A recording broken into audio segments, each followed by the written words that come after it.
गुजरात विकास का role model तो है। अब प्राकृतिक कृषि, जीरो बजट फार्मिंग से देश की अगुवाई करने भी सज्ज हो रहा है। और यह सज्जता में निरंतर प्रेरणा स्रोत ऐसे व्यक्तित्व जो स्वयं प्राकृतिक खेती के अनुभव ज्ञान के धनी है, गुजरात राज्य के माननीय राज्यपाल महोदय श्रीमान आचार्य देवव्रत जी, आपके मार्गदर्शन में गुजरात का डांग जिला 100% प्राकृतिक खेती युक्त जिला बना है। आपसे अनुरोध है, आप अपने अनुभव ज्ञान से हमें अनुग्रहित करें। ओम अक्षयर्मा दिव्य कृषि मित कृषस्व माता भूमि पुत्रो अहम पृथिव्या। ओम शांति।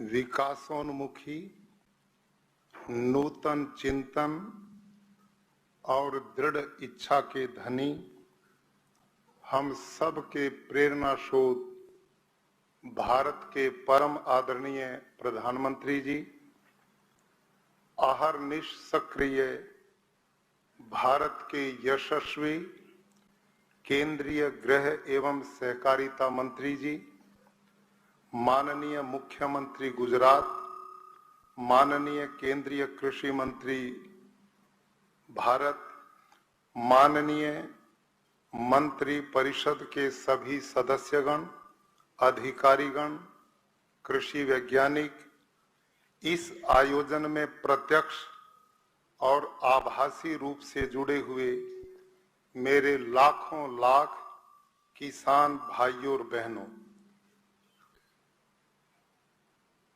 अभी 13 दिसंबर को काशी विश्वनाथ धाम से हम सब के प्रिय आदरणीय प्रधानमंत्री जी ने भारत के समस्त देश के लोगों से भारत के उत्थान और कल्याण के लिए 3 चीजें मांगी थी। आप हम सबको स्मरण होगा, उनमें प्रथम स्वच्छता, दूसरा सृजन और तीसरा आत्मनिर्भर भारत। भाइयों और बहनों, मैं भारत के प्रधानमंत्री जी को समस्त भारत के किसानों की ओर से बधाई देता हूं, साधुवाद देता हूं कि वो सदैव किसानों के कल्याण के लिए अनेक योजनाएं उन्होंने दी हैं, जिनका वर्णन आदरणीय केंद्रीय कृषि मंत्री महोदय ने, आदरणीय हमारे केंद्रीय गृह मंत्री सहकारिता मंत्री जी ने अभी विस्तार से हमारे बीच में रखा है। आज हम सब ने संकल्प लेना है कि माननीय प्रधानमंत्री जी ने जो प्राकृतिक खेती का हम सब के सामने विचार दिया, उसके सृजन की दिशा में भारत का समस्त वैज्ञानिक, कृषि वैज्ञानिक और किसान बंधु मिलकर भावी भारत के निर्माण में और भारत को आत्मनिर्भर बनाने की दिशा में संकल्प के साथ आज आगे बढ़ेगा। भाइयों और बहनों, मैं स्वयं एक शिक्षक रहा और उसके साथ में किसान हूं। मैंने बचपन में अपने हाथ से हल भी चलाया है, पशुपालन भी किया है, अपने हाथ से खेती करने का मुझे शौक उस समय भी था और आज भी उतना ही बराबर है।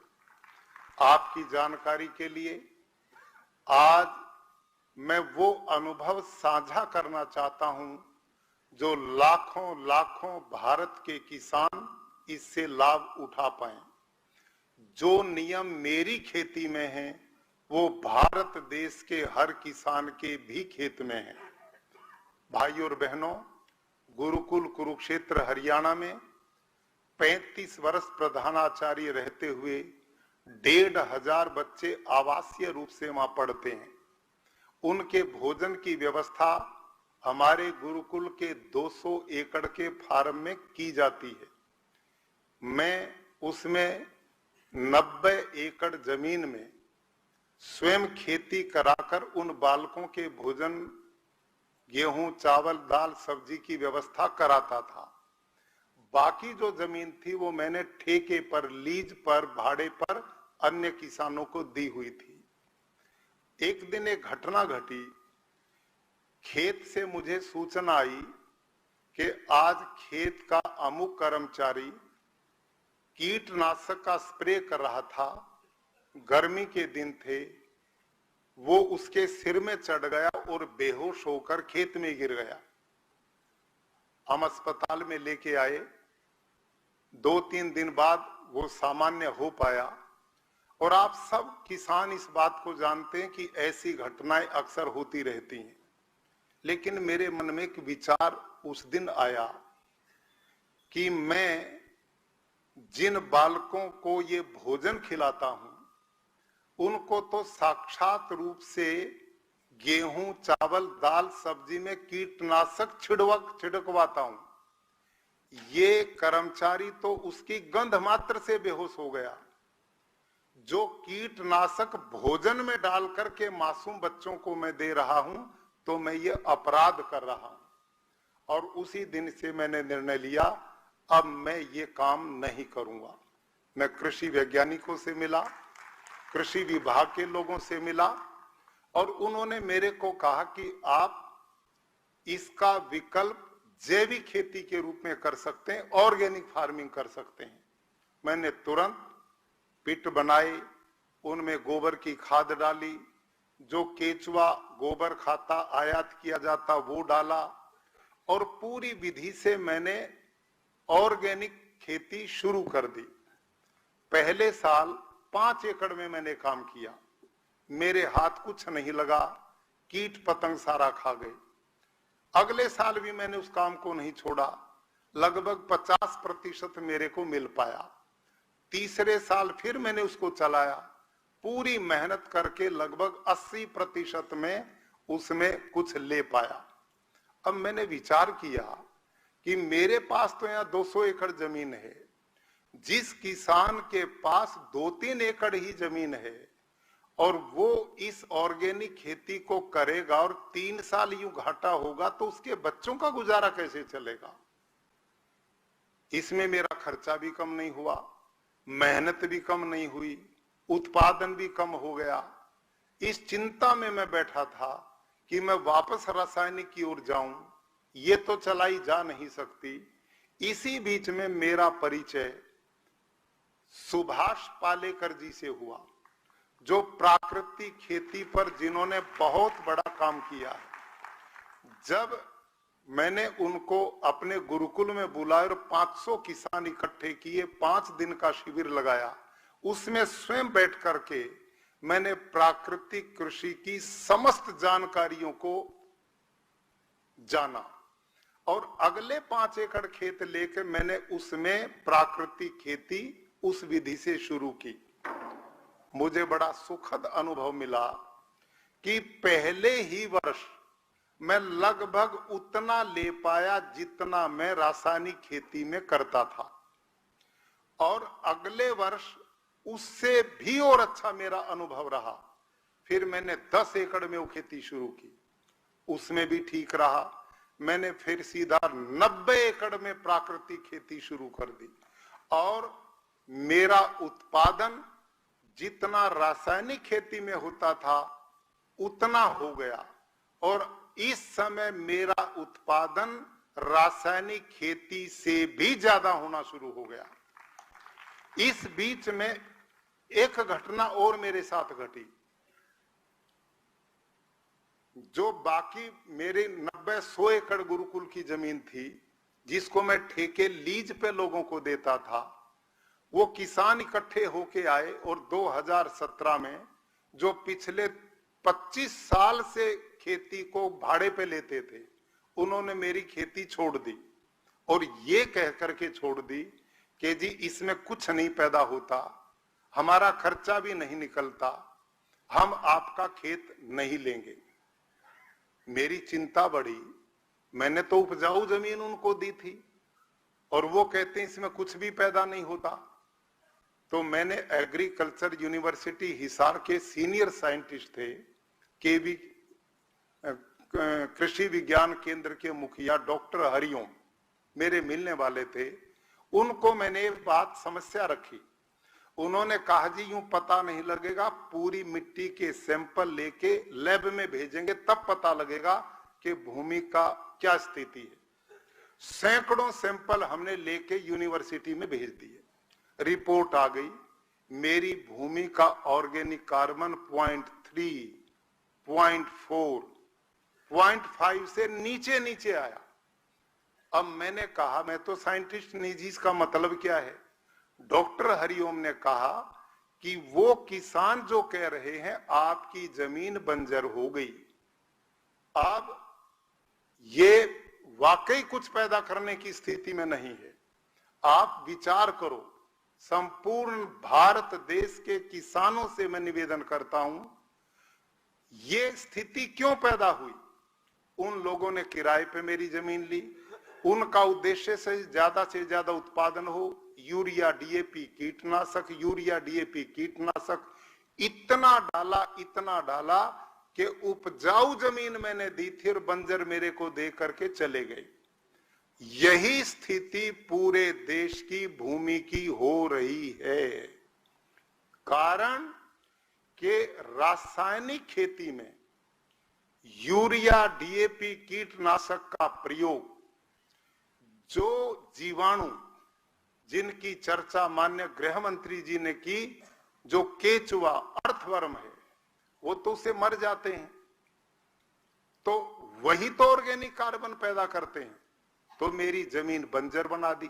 मैंने डॉक्टर हरिओम को कहा अब मैं क्या करूं? उन्होंने भी एक लिस्ट बनाई, इतना यूरिया, इतना डीएपी, इतना फास्फोरस, इतना जिंक, इतना पोटास, पूरी लिस्ट। और इस खेत के कुछ अवशेष इसमें काटोगे, कुछ जिंक डालोगे, धीरे धीरे जितने 20-30 साल में ये बंजर बनी है, ऐसे ही धीरे धीरे उपजाऊ बनेगी। इतना लंबा प्रोजेक्ट, 100 एकड़ जमीन बर्बाद हो गई। मैंने कहा डॉक्टर साहब, जो लिस्ट आपने बनाई इसी से तो ये बंजर हुई है, और आप फिर वही मेरे को बता रहे हैं। तो उन्होंने कहा तुम क्या करोगे? मैं कहा जो मैं प्राकृतिक खेती बाकी खेत में करता हूं यही करूंगा। उन्होंने उसका अभी तक जानकारी थी नहीं। उन्होंने कहा इस गोबर गोमूत्र से क्या बनेगा? मैंने कहा मैं देख लेता हूं, नहीं बनेगा तो फिर आपकी शरण में आऊंगा। और मैंने प्यारे किसान भाइयों, उस 100 एकड़ खेत में 15 अप्रैल 2017 को किसानों ने जमीन छोड़ी, और मैंने 15 जून को उसमें घन जीवामृत 5-5 क्विंटल डाल के, क्योंकि उसमें कुछ भी बचा नहीं था, धान आरोपित किया, हर पानी के साथ जीवामृत दिया, उसी का स्प्रे किया। 2 महीने में धान लहलाने लग गए, और जब कटाई हुई तो मेरे धान 26 से 28 क्विंटल प्रति एकड़ पैदा हुए।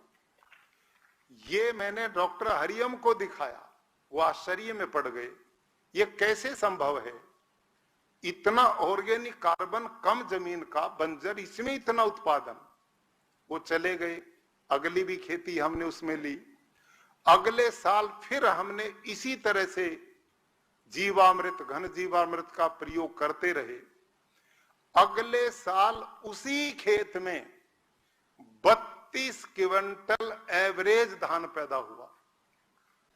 जब 32 क्विंटल धान हुआ, और डॉक्टर हरिओम ने खुद, जो साइंटिस्ट है एग्रीकल्चर यूनिवर्सिटी के, उन्होंने कहा भाई ये करिश्मा है, ये समझ की बाहर की बात है, मैंने जो पढ़ाई की है उसमें ऐसा हो नहीं सकता। मैं एक काम करता हूं, अपने साइंटिस्ट लोगों की एक टीम बुलाता हूं, और आपकी जमीन की दोबारा मैं टेस्टिंग कराऊंगा।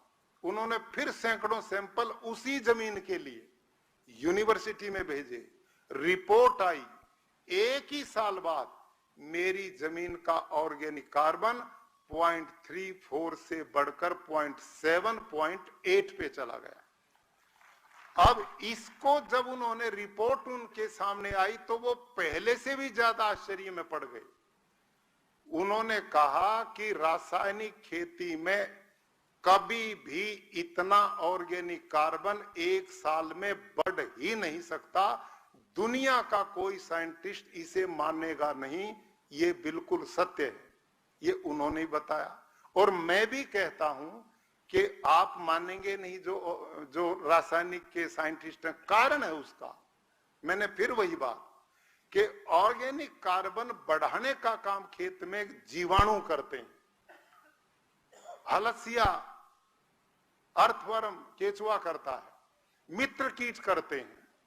अब रासायनिक में तो वो मार दिए गए, तो ऑर्गेनिक कार्बन कैसे बढ़ेगा? वो ठीक है अपनी जगह पे, लेकिन प्राकृतिक खेती में कैसे बढ़े? तो डॉक्टर हरिओम ने अपने साथी लिए डॉक्टर बलजीत सारन, सौभाग्य से आज वो मैंने यहां बुलाए हैं, हमारे बीच में बैठे हैं। डॉक्टर साहब एक बार सबको दर्शन दे तो अच्छा लगेगा। आप डॉक्टर बलजीत सारन इस समय एग्रीकल्चर यूनिवर्सिटी हिसार के माइक्रोबायोलॉजी के सीनियर प्रोफेसर हैं। ये अमेरिका में, इंग्लैंड में और जर्मनी में माइक्रोबायोलॉजी के साइंटिस्ट के साथ वर्षों इन्होंने काम किया है। इतने ऊंचे स्तर के ये माइक्रोबायोलॉजी के साइंटिस्ट हैं।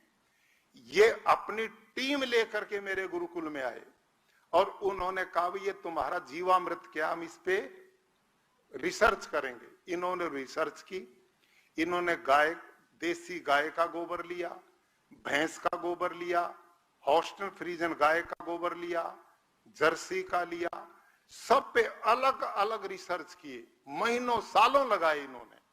अंत में क्या पाया कि केवल और केवल भारतीय नस्ल की देसी गाय, साहिवाल, थारपारकर, राठी, गिर, हरियाणवी, लाल सिंधी, कांकरेज, अंगोल, ये जितनी भी भारतीय गाय हैं सब में लगभग एक ही क्वालिटी पाई और 1 ग्राम गोबर में 300 करोड़ से भी ज्यादा जीवाणु पाए। और इन्होंने सिद्ध किया कि देसी गाय का गोमूत्र खनिजों का भंडार पाया गया। और पालेकर जी ने अनेक बार ये रिसर्च करवाए और ये पूरे सत्य पाए। अब ये साइंस इसमें क्या है? अक्सर हमारे कृषि वैज्ञानिक बंधु कहते हैं इसमें साइंस क्या है। अब उस साइंस की जानकारी सब किसानों के लिए मैं निवेदन करता हूं। हम जीवामृत बनाते हैं, एक 200 लीटर का ड्रम ले लेते हैं, लगभग 180 लीटर पानी भरते हैं उसमें, उसको छाये में रखते हैं। 1.5 से 2 किलो गुड़, 1.5 से 2 किलो किसी भी दाल का बेसन, 1 मुट्ठी मिट्टी और 10 किलो देसी गाय का गोबर, 8 से 10 किलो गोमूत्र, इन सब को मिला के उस पानी में छोड़ देते हैं। अब आप विचार करिए, जब देसी गाय के 1 ग्राम गोबर में 300 करोड़ से ज्यादा जीवाणु हैं, तो 10 किलो गोबर में कितने जीवाणु होंगे?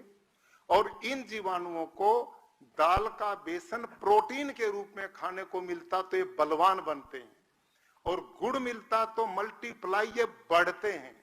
और मिट्टी में जो जीवाणु है उनसे मिलकर इनकी इतनी वृद्धि होती है कि ये हर 20 मिनट में डबल होते हैं, हर 20 मिनट में।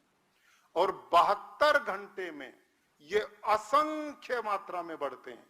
जब हम किसानों को 1 एकड़ का ये खाद तैयार है, आप विचार करो, दुनिया में ऐसा कोई खाद नहीं जो 4-5 दिन में तैयार होता हो। 1 एकड़ का 1 दिन के गोबर गोमूत्र से, गाय से 1 एकड़ का खाद तैयार है। जब ये खेत में फैलता है, खेत के जीवाणुओं से मिलता है, तो इसमें जामुन का काम होता है। ये कल्चर है, ये खाद नहीं है, कल्चर है। और उन जीवाणुओं से मिलकर असंख्य जीवाणु पैदा होते हैं। और भाइयों, यही वो जीवाणु हैं जो आकाश में, वायु में 78% नाइट्रोजन है। ये जीवाणु उस नाइट्रोजन को खींचते हैं और पौधे का भोजन बना करके देते हैं। दूसरी बात, इस प्रक्रिया में आप विचार करो, धरती के अंदर अनेक खनिज हैं, उसमें फास्फोरस है, जिंक है, पोटास है, कॉपर है, ये सब कुछ धरती मां के अंदर विद्यमान है। लेकिन ये तत्व अपने आप पौधे को भोजन नहीं देते। ये जो जीवाणु हैं, ये जीवाणु उन तत्वों से भोजन बना करके पौधे की जड़ को देने का काम करते हैं। तो इसका मतलब जितना जीवाणु खेत में होगा उतना ही ऑर्गेनिक कार्बन बढ़ेगा। जितना ऑर्गेनिक कार्बन बढ़ेगा, जमीन का स्वास्थ्य बढ़ेगा। जितना जमीन का स्वास्थ्य बढ़ेगा उतना आपका उत्पादन बढ़ेगा। सीधा फार्मूला है, ये साइंटिफिक है, ये साइंस है, साइंटिस्ट भी इस बात को जानते। दूसरी बात, जब ये जीवामृत, घन जीवामृत जमीन पर जाता है तो केचुआ, अर्थवर्म, हलसिया जो यूरिया डीएपी से डरता हुआ धरती में समाधि लिए बैठा है, 10-15 फीट नीचे बैठा हुआ डरता हुआ, जब उसको ये भोजन उसका मिलता है, इसकी गंध पाकर के धरती को फोड़ करके वो ऊपर आता है और अपना काम शुरू कर देता है। भारतीय केचुआ गोबर भी खाता है, मिट्टी भी खाता है, काष्ठ भी खाता है। विदेशी केचुआ जो ऑर्गेनिक में प्रयोग करते हैं वो मिट्टी खाता नहीं, केवल गोबर काष्ठ खाता है। 16 डिग्री नीचे टेम्परेचर में मर जाता, 28 में जिंदा रहता नहीं। भारतीय केचुआ बर्फीली पहाड़ियों में भी काम करता है और रेगिस्तान में भी बराबर काम करता है। ये भगवान की एक व्यवस्था है। अब ये केचुआ कैसे काम करता है? ये धरती में यूं सीधा जाता 8-10 फीट तक और दूसरे छेद से आता, इससे जाता, इससे आता है। जब ये जाता तो वर्मी बॉस अपने पसीने से छेद को लीपते हुए जाता, जल्दी बंद नहीं होता। इस छेद से ऑक्सीजन जमीन को मिलती तो उसकी फर्टिलिटी बढ़ती है। और ये केचुआ नीचे के खनिजों को खा करके मिट्टी के पेट से निकालकर विष्ठा रूप में जो पौधे की जड़ को देता है, उसमें सामान्य धरती से 5 गुना ज्यादा नाइट्रोजन है, 9 गुना ज्यादा उसमें फास्फोरस है और 11 गुना ज्यादा उसमें पोटास है। आप विचार करो, जब प्राकृतिक खेती होती है, मेरे खेत में 1 एकड़ में कई लाख केचुआ होता है और वो रात दिन जब ये काम करेगा तो कितना खाद किसान के लिए फ्री में पैदा करता है। और मजे की बात, इतने छेद बनाता उनकी गिनती नहीं हो सकती। जब वर्षा होती है, चारों तरफ मेड़ होती है, तो सारा पानी वर्षा का धरती के पेट में चला जाता है। नेचुरल वाटर हार्वेस्टिंग सिस्टम होता है, जिस काम पर हम करोड़ों रुपया खर्च करते हैं, केचुआ फ्री में करता। सारी धरती पर यदि ये खेती होगी तो सारा पानी धरती में जाकर धरती का वाटर लेवल अपने आप बढ़ेगा। ये एक आश्चर्य है। इसके साथ इस पद्धति में एक दूसरा महत्वपूर्ण अंग क्या है, सभी किसान भाई समझेंगे, वो है आच्छादन, वो है मल्चिंग। वो क्या है मल्चिंग? जितना भी घास फूस खेत में होता है उसको जलाना नहीं। आज हम प्रदूषण फैला रहे हैं, दिल्ली जैसे शहरों में पराली जलाते हैं, अवशेष जलाते हैं। हम एक तिन का भी नहीं जलाते, ना जलाने की सलाह देते। मैं औरों के भी घास को अपने खेत में डलवाता हूं और उसका आच्छादन करता हूं। उसका मतलब क्या है? ये आच्छादन, फसल बो, फसल जमेगी, खाली जगह मत छोड़ो, उसमें ये घास बिछा दो।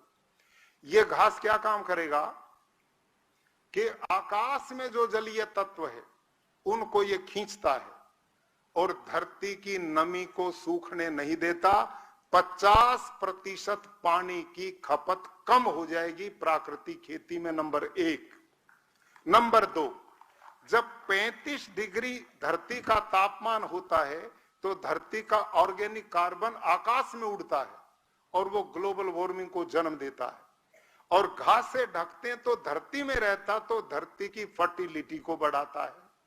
2, तीसरा इसका काम क्या है कि जो केचुआ वो केवल दिन में काम करता है, ना रात को काम करता। केचुआ दिन में नहीं करता। क्यों?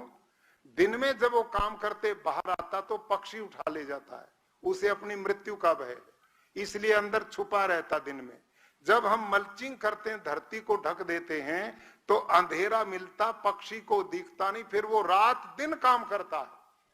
दिन में भी काम, रात को भी दाम, बिना पैसे का मजदूर किसान के लिए भगवान ने उसको भेजा, वो डबल काम करता जाएगा। तीसरा काम इसका ये होता है। और जो जीवाणु खेत में है, यही मल्चिंग उनका भोजन है, और इसको खा के वो खाद में बदल करके जमीन को उपजाऊ बनाते हैं और वापसा तैयार करके धरती की फर्टिलिटी को बढ़ाते हैं। मेरे प्यारे किसान भाई और बहनों, मैंने इस पे एक पुस्तक भी लिखी है, वो नीति आयोग की वेबसाइट पर उपलब्ध है और राजभवन गुजरात की वेबसाइट पर उपलब्ध है, और वो निःशुल्क उपलब्ध है। आप कभी भी पूरा विस्तार में उसमें देख सकते हैं। समय अभाव में बहुत लंबी आज मैं चर्चा नहीं कर पाऊंगा, लेकिन अंत में मैं निवेदन करता हूं कि जब आदरणीय प्रधानमंत्री जी ने, राष्ट्रपति जी ने मेरे को जिम्मेदारी सौंपी हिमाचल प्रदेश में, और मैं जो खेती का अनुभव लेकर के गया, मैंने हिमाचल में देखा सेब पर 15-16 छिड़काव हो रहे हैं, जिसको स्वास्थ्य के लिए खाते हैं वो जहर हो रहा था। मैं लोगों के खेतों में चला जाता था, किसानों को इकट्ठे करता था, और ये अभियान मैंने शुरू किया। मैंने 2 साल में वहां सरकार का सहयोग लेकर के 50,000 किसानों को प्राकृतिक खेती से जोड़ दिया। और उस टीम में डॉक्टर राजेश्वर चंदेल, श्री राकेश कंवर IAS अधिकारी हैं। जब मैं भाषण दे रहा था तो वो दोनों खड़े हो गए कि जी इस मिशन को हम पूरा इस प्रदेश में करेंगे। डॉक्टर राजेश्वर चंदेल आए क्या? आप हैं, आप साइंटिस्ट हैं, एग्रीकल्चर यूनिवर्सिटी नौनी के वर्तमान में साइंटिस्ट हैं, और ये वो साइंटिस्ट हैं जिन्होंने मेरे आने के बाद उस परंपरा को बंद नहीं होने दिया, और पूरी टीम जोड़ करके आज 1.5 लाख से ज्यादा किसान बागवान इस समय हिमाचल प्रदेश में प्राकृतिक खेती को कर रहे हैं, और वो तेजी से बढ़ रहे हैं। उनकी आय बढ़ गई है, उनकी पानी की खपत कम हो गई है, उनके बेचारों के शरीर खराब हो गए थे छिड़काव से, आज वो खुशियां मना रहे हैं। उसी प्रकार से हमारे बीच में टी विजय कुमार जी बैठे हुए आंध्र प्रदेश से। डॉक्टर साहब वो देखिए, आप आंध्र प्रदेश में चीफ सेक्रेटरी रहे हैं। इन्होंने इसी प्राकृतिक खेती के द्वारा 5 लाख किसान आंध्र प्रदेश में जोड़े। ये जहां पानी नहीं है वहां भी 3-3 फसल इस प्राकृतिक पद्धति से लेते हैं। आप इनके मॉडल को देखेंगे, आश्चर्य होगा। हम जानते थे इस पर प्रश्न चिन्ह उड़ेंगे। हमने साइंटिस्टों को साथ में जोड़ा है, आपके बीच के लोगों को जोड़ा है।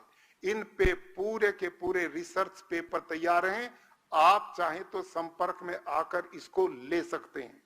भाई और बहनों, गुजरात की बात, कोरोना आ गया, इसके बावजूद भी प्रदेश सरकार, माननीय मुख्यमंत्री जी, कृषि मंत्री जी, हमारा कृषि विभाग ने मिलकर हमने 2 लाख किसान गुजरात में जोड़ दिए। 2 लाख देसी गाय किसान के खूंटे पे जा चुकी हैं, और डांग जिला को भारत का पहला प्राकृतिक जिला घोषित करने का सौभाग्य गुजरात को मिला है। आज मुझे परम संतोष है। आज का दिन मैं समझता हूं किसान के भाग्य को बदलेगा। किसान के भाग्य को नहीं, अपितु इस देश के लोगों की जीवन को बदलने वाला होगा। आज ग्लोबल वार्मिंग कितनी बड़ी चुनौती है, उससे निजात पाएंगे। जल एक बहुत बड़ी समस्या बन गई। बोतल लिए घूमते, 20 साल पहले कहीं भी पी लेते थे, उससे मुक्ति मिलने वाली है। देसी गाय जो केवल पूजा के लिए चित्रों में आ गई थी, आज वो घर घर बंधने के लिए सम्मान के स्थान पर पहुंच रही है। भाई और बहनों, लोगों का स्वास्थ्य बचेगा, किसान की लागत इसमें है ही नहीं। और मैं निवेदन अंत में करूंगा, इस प्राकृतिक खेती में ऑर्गेनिक प्रोडक्ट ये जो फैक्ट्रियां और ये विस्तार चल रहा है, इसकी कोई जरूरत नहीं पड़ेगी।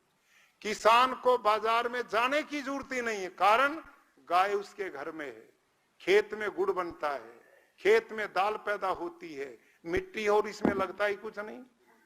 ये पूरी ईमानदारी से यदि आपने गड़बड़ कर दी कि क्या फर्क पड़ता, भैंस का गोबर ले लो देसी गाय की जगह, रिजल्ट नहीं मिलेगा। ऑस्ट्रन फ्रीजन गाय का ले लो, नहीं मिलेगा। केवल और केवल देसी गाय में ये गुणवत्ता है, अन्य किसी प्राणी में नहीं मिली। इसलिए देसी गाय आज जो सड़कों पे घूम रही हैं, उनका हमने गोबर टेस्ट कराया। घर में बंधी में तो 300 करोड़ जीवाणु पाए, और ये जो धक्के खाती फिरती इसमें 500 करोड़ जीवाणु मिले, क्योंकि उसकी ताकत जो दूध बनाने में लगती वो उससे हटके जीवाणु बनाने में लग गई। नीमास्त्र, ब्रह्मास्त्र, सूंठास्त्र, हम ये चीज बनाते हैं जो मेरी पुस्तक में समय अभाव में मैं नहीं बता पाऊंगा। लेकिन इतना अंत में कहता हूं कि मेरे अपने खेत में अब कोई बीमारी नहीं लगती, उत्पादन मेरा बढ़ता जा रहा है। इस साल पड़ोसियों का धान 12-14 हजार खर्च करके रासायनिक में 28 से 30 क्विंटल मैक्सिमम उन्होंने लिया, और मैंने 33 क्विंटल एवरेज लिया। मेरा खर्चा 1000 रुपए एकड़ हुआ और रासायनिक वाले का 12 से 14 हजार रुपए हुआ। और ये एक फसल में नहीं, सभी फसलों में ऐसा है। मेरी जमीन की गुणवत्ता इतनी बढ़ गई है कि इन्हीं डॉक्टर अपने राजेश्वर चंदेल, डॉक्टर बलजीत सारन, इनकी टीम आई और उन्होंने पड़ोसी रासायनिक खेती वालों की मिट्टी ली, 5 किसानों की, उसको इकट्ठा किया, लैब में लेके गए। कितने जीवाणु पाए? 31 लाख 1 ग्राम मिट्टी में। फिर मेरे खेत की मिट्टी इन लोगों ने ली, 5 जगह से ली, मिलाई, लैब में चेक किया, मेरी 1 ग्राम मिट्टी में 161 करोड़ जीवाणु मिले। अब बताओ पैदावार ये देगी या वो देगी? इसलिए मैं आह्वान करता हूं भारत के किसानों को, आदरणीय प्रधानमंत्री जी ने एक महान निर्णय जो हम सब के कल्याण के लिए लिया है, आप आगे बढ़ें। आज इस प्राकृतिक कृषि का सृजन करते हुए किसान आत्मनिर्भर बने, मेरा देश आत्मनिर्भर बनेगा। मुझे पूर्ण विश्वास है कि एक जबरदस्त क्रांति इससे आएगी, और हमने हजारों हजार किसानों को ट्रेनर बना दिया है। हिमाचल प्रदेश में आज 1000 किसान राजेश्वर चंदेल जी ने तैयार कर दिए, जो गांव-गांव में जाकर के ट्रेनिंग देंगे। हिमाचल प्रदेश में महात्मा जी बैठे सामने, प्रफुल्ल भाई जी, साथ में इनकी पूरी टीम, और कैवल्य स्वामी जी, दीक्षित पटेल जी, ऐसे हजारों ट्रेनर तैयार कर दिए। हम पूरे देश में फैलकर प्रधानमंत्री जी का नारा, परिश्रम की पराकाष्ठा करते हुए इस मिशन को एक जन आंदोलन बना करके भारत की इस माटी को, जो हमारी मां है, इसको जहर मुक्त करेंगे। धन्यवाद।